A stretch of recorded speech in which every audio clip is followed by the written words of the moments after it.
prazer te receber aqui novamente. Assim como, acho só nós dois, que Jorge não pôde vir dessa vez, Jorge Campos. Então só nós dois que eu acho que estamos desde a primeira até a 6ª edição. Antes era Fórum SPED, como você sabe, e hoje Conexão SPED.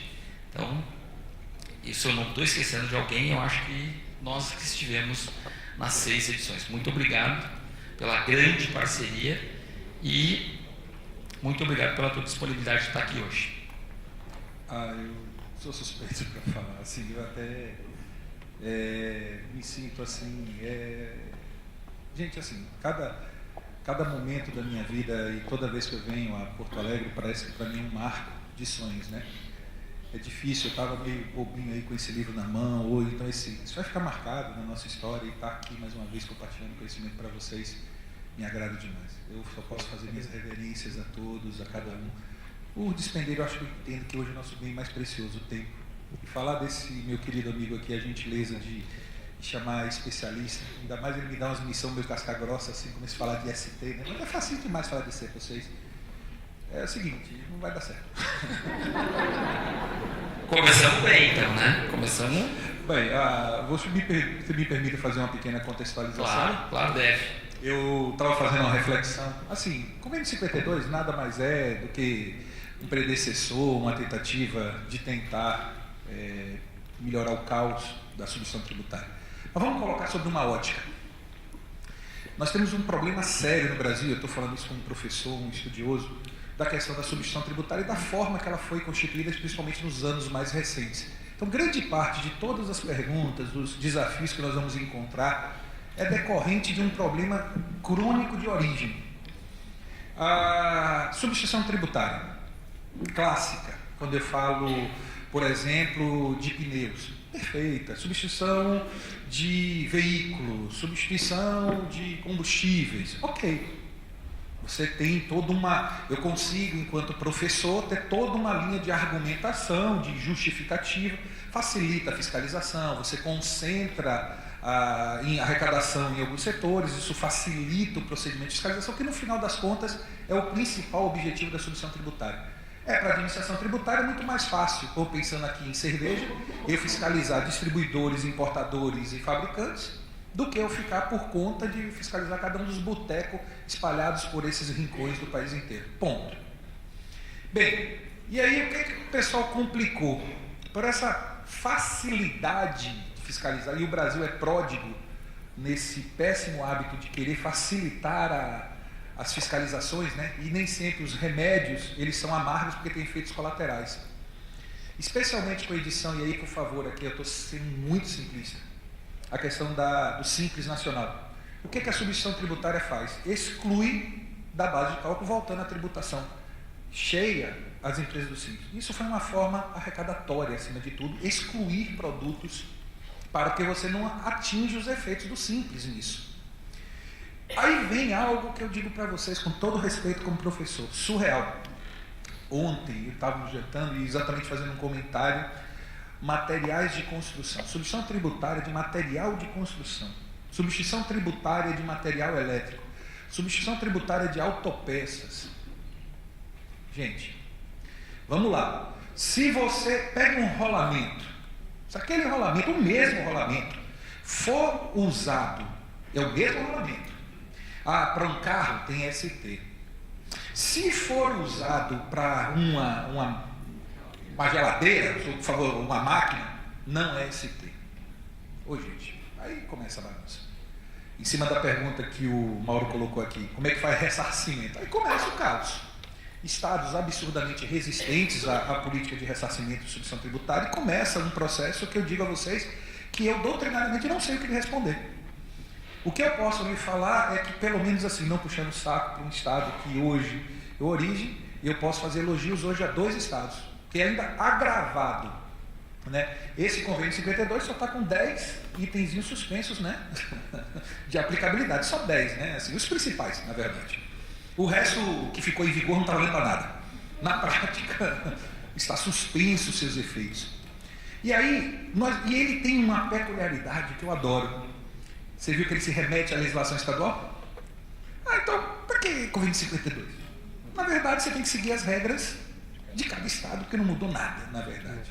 Então a gente vive um convênio que teoricamente tinha uma grande função de tentar harmonizar, que não está. Nós tínhamos uma situação em que ele remete aos estados por falta de acordo, e ainda você tem o caos de algumas tributações estarem vinculadas, por exemplo, à destinação, que aí começa a doer. Na verdade, com todo respeito, a autopeças nunca deveria estar na substituição tributária, não nesse modelo, né? Poderíamos ter outro, por exemplo, de antecipado, alguma outra coisa de forma de garantia. Mas não vamos cair no monstro, que é um monstro que eu entendo, Mauro, e aí é uma questão. O monstro está aí, os fiscos não sabem, porque tem a última cereja do bolo, que é o seguinte: agora a base de cálculo não é definitiva, né? Aí, meu amigo, tá lindo demais a gente discutir isso, sabe? No fundo, eu ouvi um comentário de um colega que tem um poder representativo como o dirigente nacional na área de SPED, ligado ao CONFAS, e o comentário dele falou assim: olha, do jeito que está aí, os fiscos vão ter que reaprender a fiscalizar varejo em cima de outro modelo de fiscalização. E eles ainda não têm respostas prontas. Edgar, mas vamos combinar uma coisa aqui. Só entre nós, só entre eu e tu. Sempre. Desliga as câmeras aí e tal, todo mundo tá pros ouvidos. Gente, a gente tem um convênio. Ruim ou bom, nós temos um convênio. Os estados não foram signatários desse convênio? Tecnicamente, sim, claro. Ele não entra em vigor.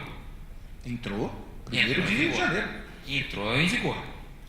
Ele é aplicável? Não. Em 10 cláusulas. Caramba! E mesmo que as 10 cláusulas não estivessem sendo contestadas, não. Ele tem uma palavrinha lá dentro, no meio, que eu acho legal demais. Remete à legislação estadual. Se a legislação estadual definir algo em contrário. Então, ou se definir procedimento específico. Então, eu até entendo, mas eu sou revoltado com esse negócio.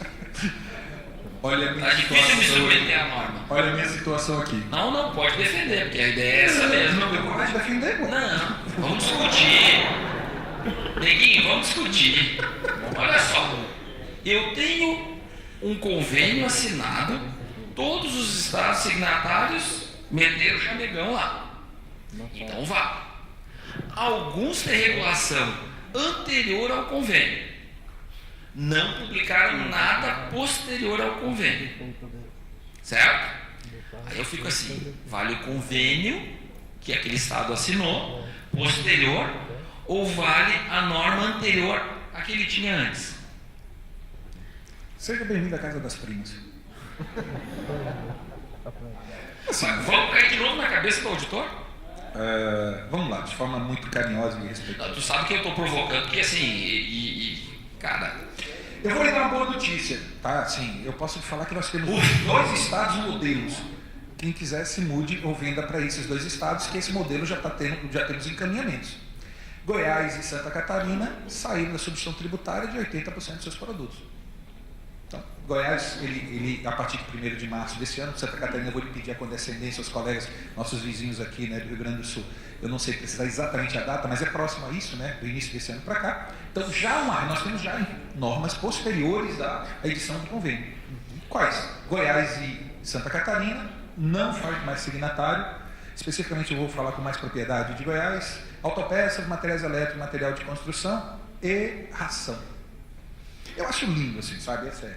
Eu adoro, por exemplo, os IVAs, né? Quem faz substituição tributária de material elétrico, por exemplo. Assim, é sério.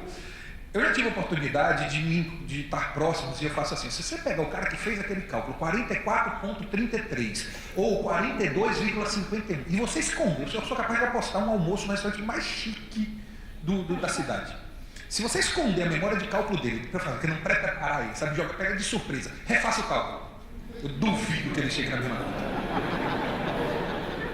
Gente, me desculpa, assim, é porque a gente precisa falar, e o Mauro, minha amizade com ele já tinha esse auto preparado, sei da provocação, só que, vamos dizer, tem um pouco de teatro nessa nossa brincadeira, né? A gente se prepara para estar aqui com vocês, mas é porque falar da ST, a gente pode colocar vocês modelos. Desculpa, o modelo não é aplicável. Mas eu também, por outro lado, quero reforçar o que eu citei um pouquinho antes nas minhas falas iniciais. Os estados estão absurdamente inseguros de como reaprender, quer dizer, criar um novo método de fiscalização de varejo. Porque o modelo dos últimos 10 anos, eu vou, por favor, ser simplista como prazo, foi enfiar tudo na ST. E nós temos loucuras. Quem dera que fosse essas aqui, e algumas que estão aí. O querido Fábio Rodrigues, que palestrou um pouco antes aqui, ele tem uma que eu acho muito legal quando a gente conversava, dos nossos casos bizarros da legislação, né? São Paulo é pão de queijo. Se ele for assadinho, ele é ICMS normal. Se ele for congelado, ele é ST. Vocês pensam que acaba isso? Não, é assim, a gente começa... Eu comi com ST hoje, café da manhã. Estava assado, não estava congelado. Meninos, eu tenho uma assim que eu considero hilária, assim, para mim talvez uma das mais hilários, é a cesta básica de São Paulo em relação a absorvente. O absorvente, se for... Absorvente feminino. Se ele for com abas, ele está fora da cesta básica. Se ele for sem abas, ele está na cesta básica. A questão de ter odor ou não ter odor... Não tem como especialista nisso. Gente, é sério, eu tenho uma de Goiás, eu já estou falando de maluquices tributárias, com todo respeito, só fazendo uma analogia ligada a isso. Goiás tem um benefício fiscal que é uma redução de base de cálculo absurda, a alíquota efetiva sai de 12% para 3%, quer dizer, um senhor benefício fiscal, para peixe produzido em Goiás.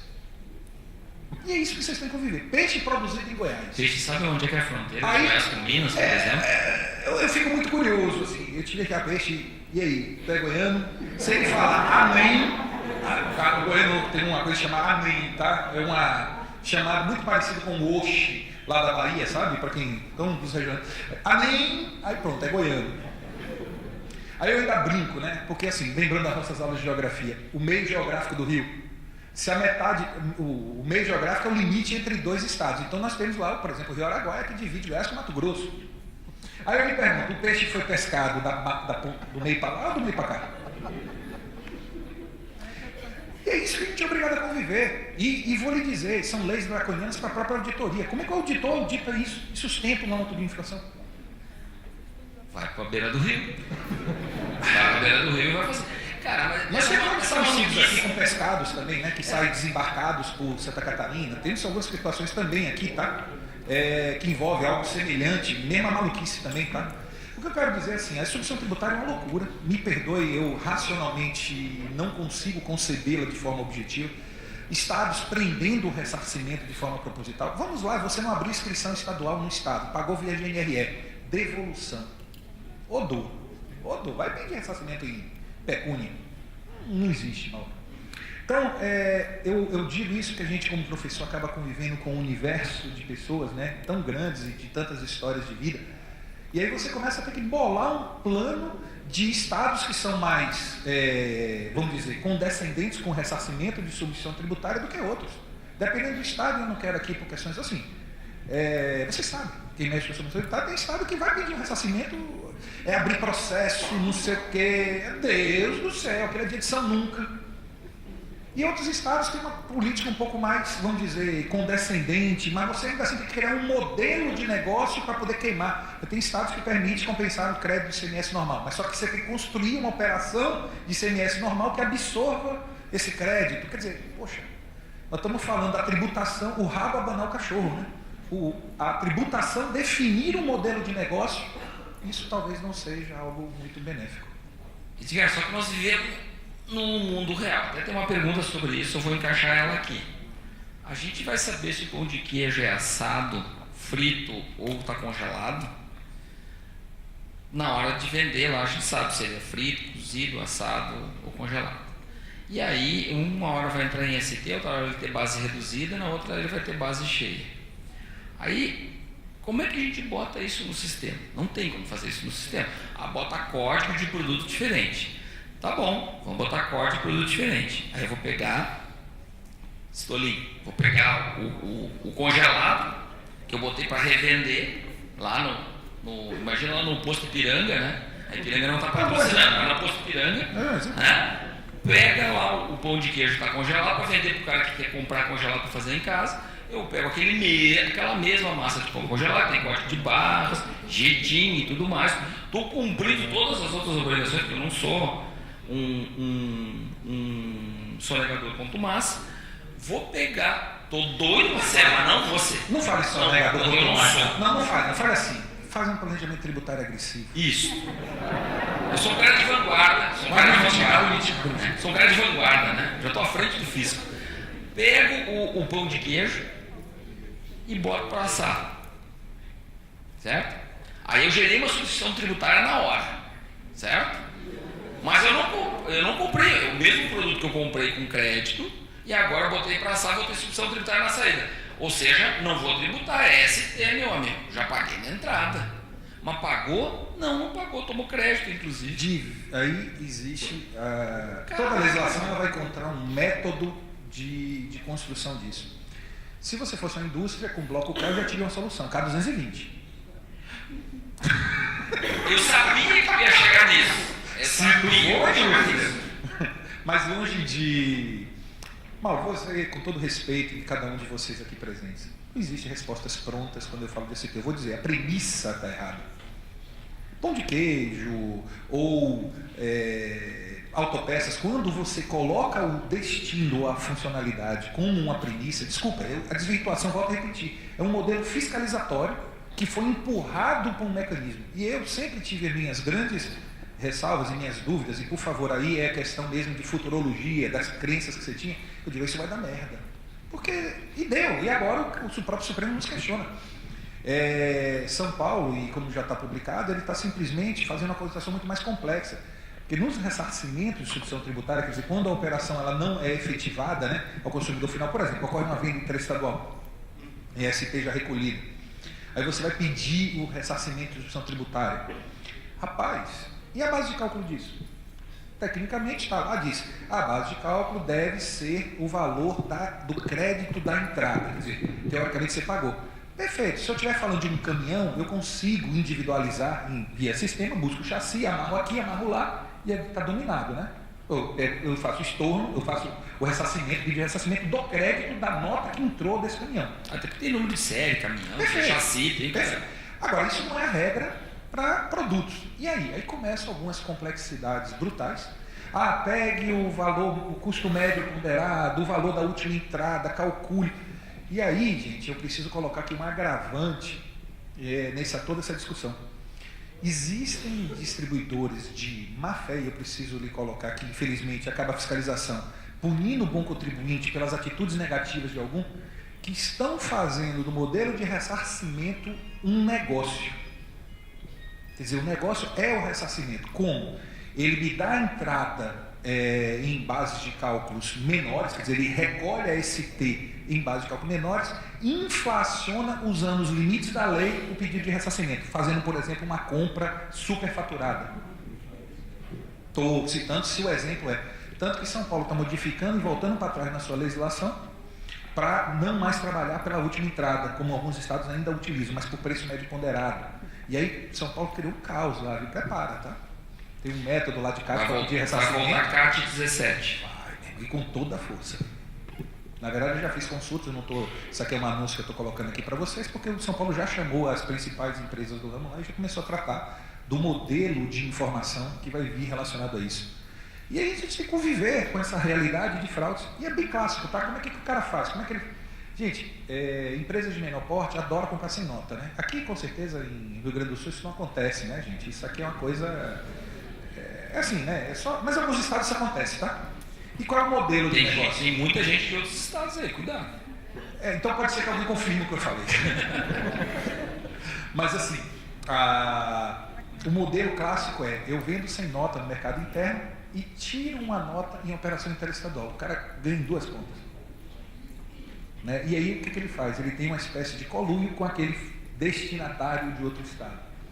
Isso está, infelizmente, a fraude estruturada está acontecendo e parte de grande dessas confusões está relacionada a esse ponto que eu estou acabando de colocar aqui para você. Agora, vem assim, isso é quantos por cento do valor da substituição tributária? Eu acredito que vou chutar que não seja 0,1%, é insignificante. Mas toda uma rigidez de controles, por exemplo, adotada pelo Estado de São Paulo, é fruto de tentar controlar esses casos de fraude que eu acabei de citar aqui para você. Edgar, a gente tem coisas do tipo assim, mesmo que eu esteja numa UF que não está lá aplicando o convênio ICMS 52, eu posso estar recebendo de uma UF que está aplicando o convênio ICMS 52. E aí, como é que eu vou fazer? Isso aqui é clássica, né?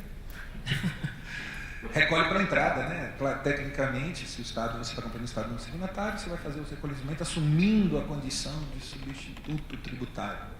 Então, faz essa operação para a entrada, desde que você faça a identificação correta desse procedimento no seu setor de compras, faça a diferenciação de cotação de preço. Se eu posso fazer alguma ressalva aqui, especialmente a vocês, é que por hábito, ontem a gente estava conversando exatamente sobre, um pedaço da conversa foi relacionado a isso, setores de compras não percebem na hora de fazer orçamentos os impactos tributários distintos para cada um dos fornecedores.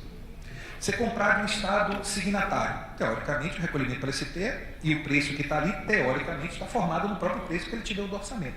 E um Estado não signatário, é você que vai pagar a subvenção tributária. Esse valor foi computado para efeitos de cálculo do orçamento, para você comparar qual é o menor deles. Créditos de ST ajustado, enfim, compra sabe fazer isso. Gente, compra sabe fazer isso. Cálculo de ST. Experiência pessoal como professor, depois de alguns, 9 mil alunos, eu acho que eu posso ter uma enquete boa, não tenho não? Vou lhe afirmar, 30% das empresas não tem um real cômputo na hora de fazer orçamento de preço em relação aos créditos tributários. Eu estou citando ICMS, mano. Vamos pensar, e aí você fala, não, é só a empresinha pequenininha que corre esse problema. Eu não vou por ética citar, mas eu estou falando de um player que está 100 maiores empresas, que eu tenho um relato pessoal, em que ele está passando um apuro interno gigantesco de quê? Eu vou chamar assim um termo, tá? Vocês me perdoem, evangelizar. Está tentando evangelizar os cidadãos dos impactos tributários na parte de compras. Eu tenho uma história sobre isso, real, que é terrível. Uma empresa fazendo investimento de ampliação, uma escala de valor de investimento absurdamente alta, tomou uma decisão, porque existia uma opção dele comprar equipamentos. A empresa, ela sede em São Paulo e um centro de distribuição em Goiás. São meramente por questão. A opção da empresa, buscar onde quisesse o produto, o preço era base, era onde ele quisesse, o frete não era um componente, mas o frete por conta do comprador. Ele tinha caminhões próprios, para ele aproveitar o retorno dos caminhões, quer dizer, os caminhões saíam com mercadoria e voltavam voltando, né, com as peças, né, da compra. Gente, eu estou contando milagre, não dizendo o nome do santo. A empresa não está na minha cabeça aqui, tá? Mas eu eticamente não posso citar o nome. É por isso que eu estou embolando aqui às vezes. Tendo cuidado de contar somente o milagre a vocês. Mas basicamente assim, ela foi usar no retorno do frete as peças, né, para trazer. Volto a repetir. Economizou no frete. Certo? Perfeito? 5 milhões de reais de diferencial de alíquota porque comprou interestadual. Claro que estava computado na compra isso. Claro. Bastava ter retirado. Aliás, nem precisava. Era um CD que estava a 180 quilômetros da sede da fábrica, que ele podia buscar lá, e zero de diferencial. Ele foi buscar 700 quilômetros em São Paulo, e só que esqueceu que tinha uma fronteirinha no meio do caminho, e tinha que pagar diferencial. 5 milhões de reais. Esse planejamento tributário não passa muito longe de compras, muitas vezes. Leite derramado, e aí, como é que volta para o copo? Não, gente, desculpa, 5 milhões de reais. A pergunta foi aquela coisa assim, mais ou menos. Você tem que olhar nos olhos do auditor fiscal numa hora dessa, sabe, com todo amor. Tem que olhar nos olhos do fiscal e dizer assim, parcela? Ué? Gente, sim, não é. Mas você falou o quê pro cara? Tá lá, operação estadual clássica, diferencial de alíquota, não tem nenhum benefício fiscal, porque ele poderia, um investimento, vou ser bem sincero. Olha como é que são as coisas. Um investimento do porte que foi esse, você acha que ele não conseguiria, numa negociação com o governador, sem termo de acordo, regimes especiais, não conseguiria uma lei de uma isenção desse investimento? Que eu entendo que é benéfica, né, um diferencial de alíquota, porque é para investimento. Benéfico isso, eu acho que o Estado ele tem uma parte que o Estado poderia indutor, né, de crescimento. Eu não duvido que ele conseguiria, no mínimo metade, se precisasse realmente comprar de São Paulo. Mas não foi o caso. E não era o caso. Nossa. eu fico imaginando como é que fica a cabeça do investidor na hora, né? Que não estava contando com esses 5 contos e aparece do nada. Eu nunca mais vi um rapaz que eu conversava. Faz tempo que eu não vejo ele. A gente De rir, né? dá risada, mas vamos combinar. Foi a maluquice que demitiu o cara, né? Vamos combinar, né? 5 milhões de reais. Então, aproveitando, até porque o Iderlei falou antes em simplificação tributária e essa frente de negociação, eu só cito aqui os que estão presentes, tá? Então, essa frente aí da negociação com os estados, da simplificação, e aí a gente vai chegar numa questão que é o seguinte, que eu acho que é benéfico no convênio ICMS 52. A gente está falando muito do ICMS 52, quem é da área aqui do ICMS sabe o que a gente está falando aqui, que é um impacto bastante significativo, né? Então, no convênio ICMS 52, ele estabelece lá que a gente deve descrever o ressarcimento lá no C176 da FDI ICMS-PI, né? Aí o cara botou aqui, tá beleza, convênio ICMS, tarará, tarará, tarará. E CF2 com Pernambuco, como é que faz? Eu sei que não é de Pernambuco, mas... Eu tenho alguns limites para falar algumas coisas aqui, porque tem uma parte que eu tenho conhecimentos enquanto ainda não tem coisas oficiais. Então eu vou fazer algumas coisas que são atas públicas, tá? Primeiro, está havendo uma proposta de alteração de layout em estudo para incorporar esses cálculos da substituição tributária dentro da FDI ICMS-PI. Ainda não há uma definição se é para janeiro de 2019 ou um prazo posterior, porque está em fase ainda de elaboração. Previsão de uma publicação de alguma coisa vai ficar para em torno de agosto ou setembro, aproximadamente, alguma coisa oficial. Está em estudo sobre o assunto. Se evoluir. Tá. Vou adiantar aqui um presentinho. Existem estudos, e aí pode ser o pessoal que mexe com Pernambuco, de Pernambuco, no processo de simplificação, vir para a escrituração fiscal do ICMS-PI e o Distrito Federal também. Tá? Aos que estão aqui, existe uma determinação de ingresso dos 2 estados na FDI-ICMS, e o CF2 seria, no seu processo, extinto. Prazos, não me façam perguntas difíceis, nós estamos falando de políticas. Mas existe um movimento muito forte, eu faço aqui os meus elogios à liderança da Receita Federal, especialmente, né, junto o seu empenho e os dos demais líderes do processo, em trazer essas 2 unidades para poder a gente não parar nessa maluquice do CF2, porque a resposta ao CF2 é não sei. Desculpa, eles apuram de uma forma própria, eles apuram por somas, eles exigem de vocês alguns processamentos. Então é complexo o modelo. O que eu vou lhe dizer é que ressarcimento lá não é via 676, porque lá não existe esse... e posso falar na tranquilidade de ser um dos pais do layout do CF2. Né?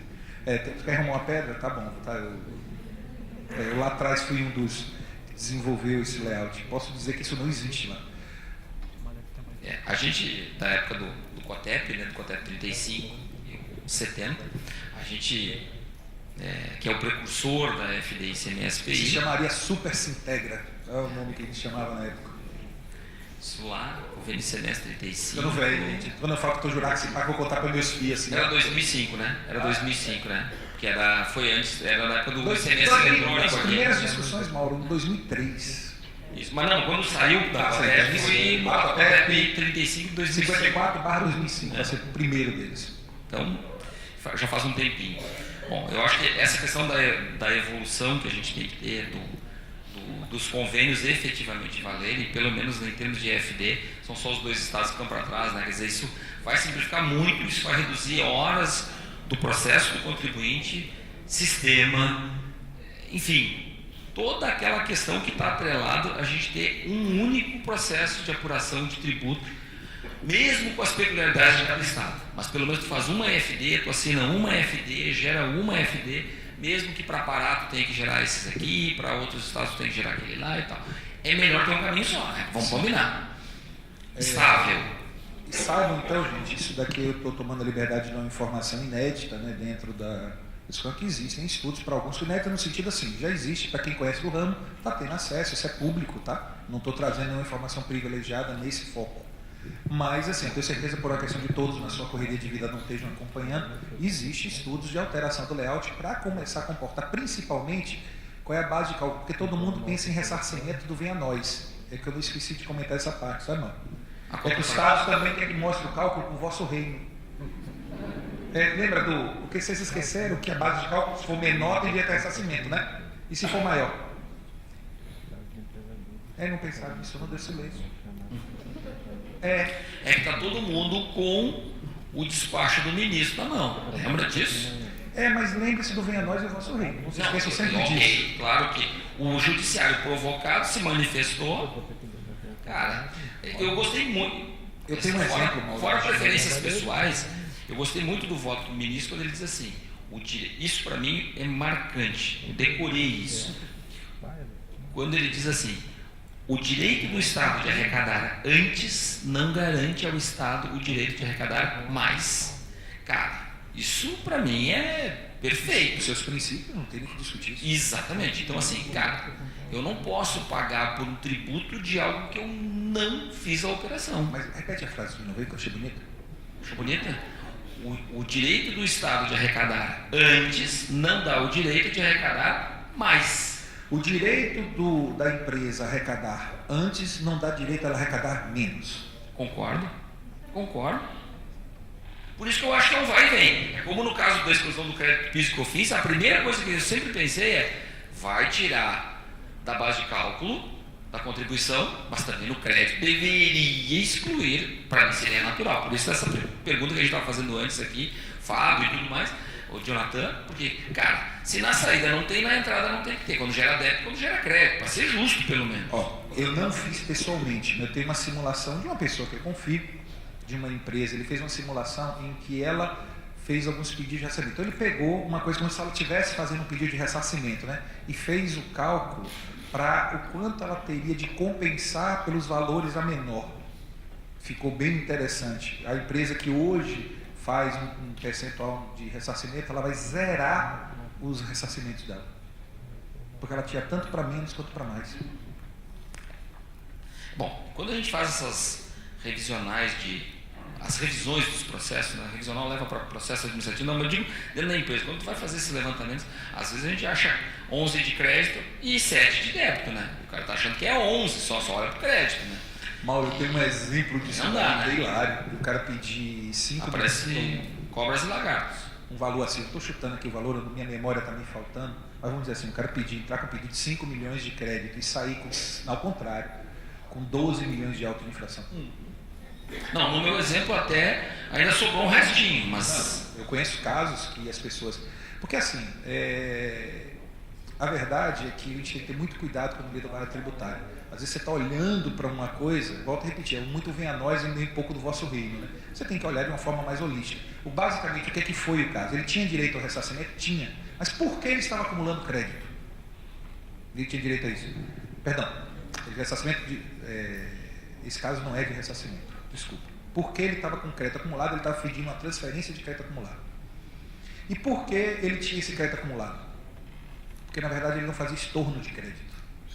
Então, na verdade, a autuação foi pela legislação, ele não deveria estar acumulando crédito, porque ele deveria fazer estorno. Na operação dele, ele tinha que fazer estornos de crédito proporcional. Isso é fato. Então, às vezes, a área tributária, eu falo que olhar o PERDCOMP, né, especialmente nos relacionamentos com a Receita Federal, ele cria uma percepção para os profissionais um pouco perigosa. Eu entro ali no PERDCOMP e o meu mundo está feliz, né? DCTF Web, então vai ser muito lindo de eu chegar lá e meter o ajustão e seja feliz. Tá bom, mas e a implicação que pode vir atrás disso? Com todo respeito, você está chamando fiscalização a partir do momento que você esteja... E, gente, hoje em dia, o modelo de fiscalização, cada dia mais, ele é comparativo. Né? Você vai fazer uma análise de, por quê? Tudo bem, você está pedindo ressarcimento, mas por que você está pagando menos imposto do que o outro do mesmo ramo de atividade que você? E você vai estar mais exposto à fiscalização do que outros, né? Sem dúvida.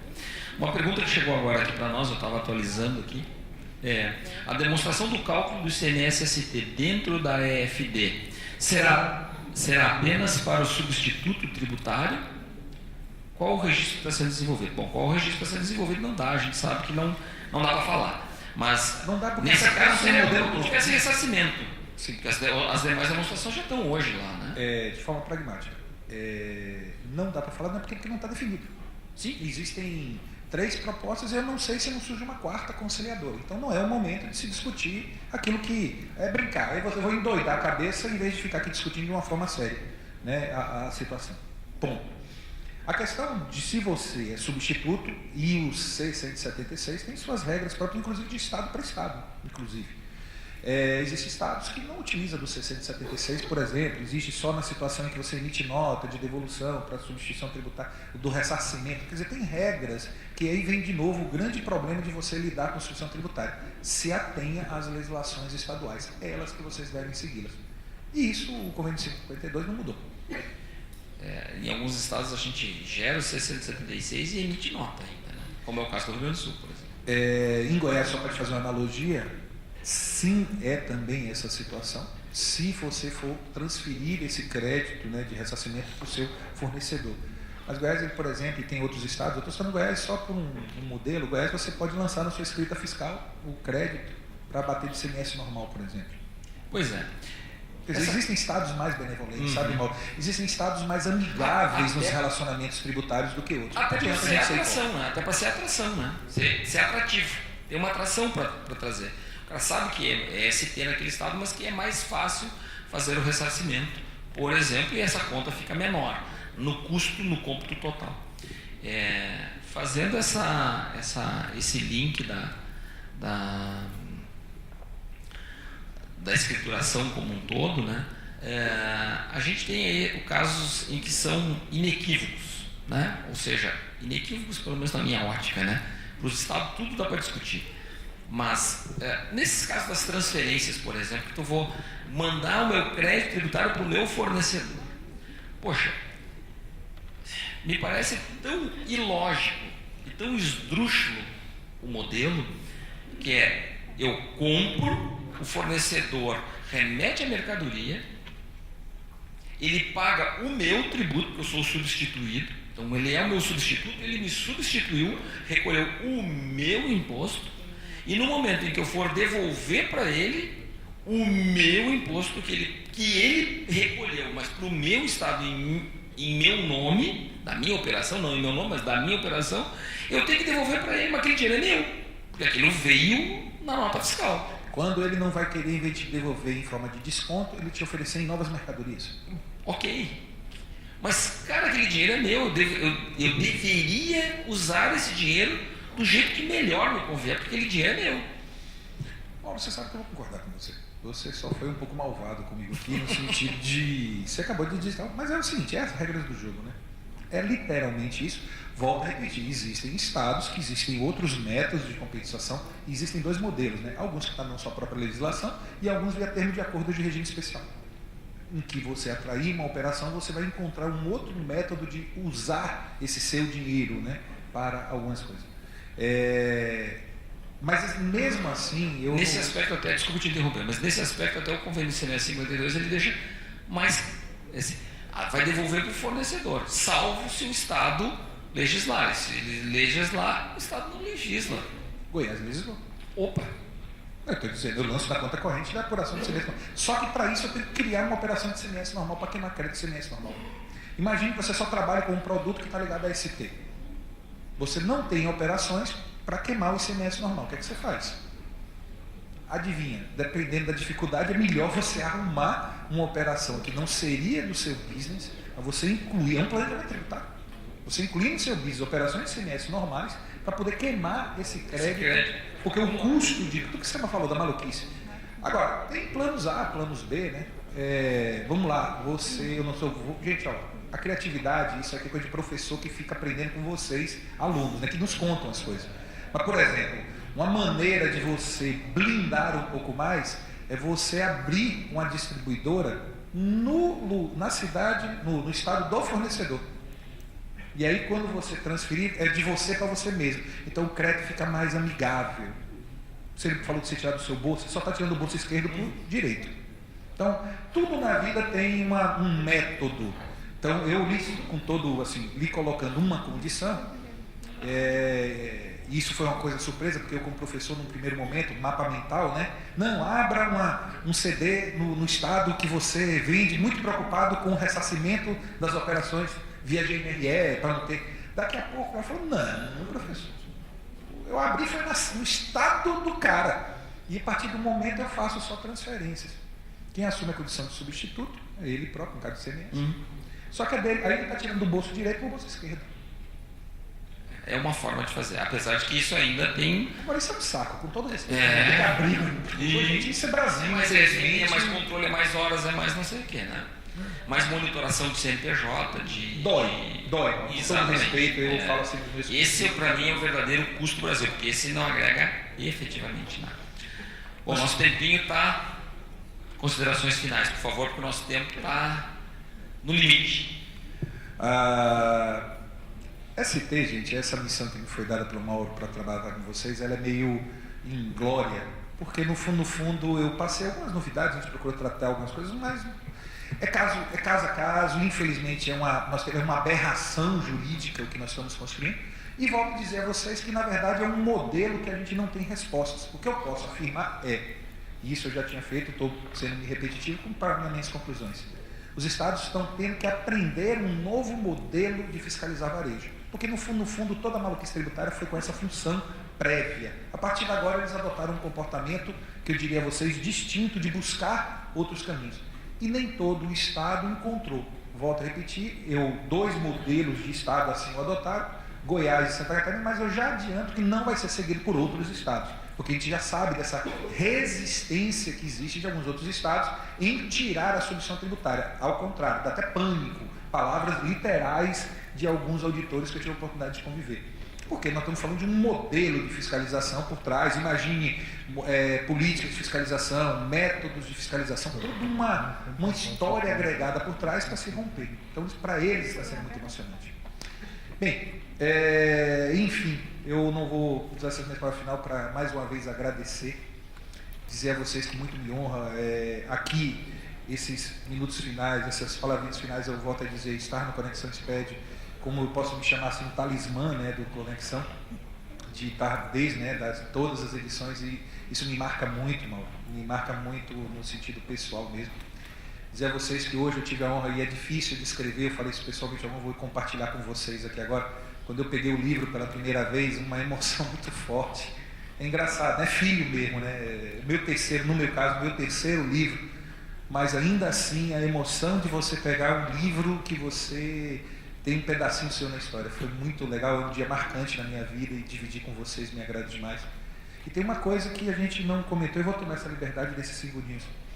A BSSP Centro Educacional, da qual a gente tem a honra de ser um dos coordenadores, e Mauro, um dos meus queridos professores e vários outros aqui, estamos chegando em Porto Alegre.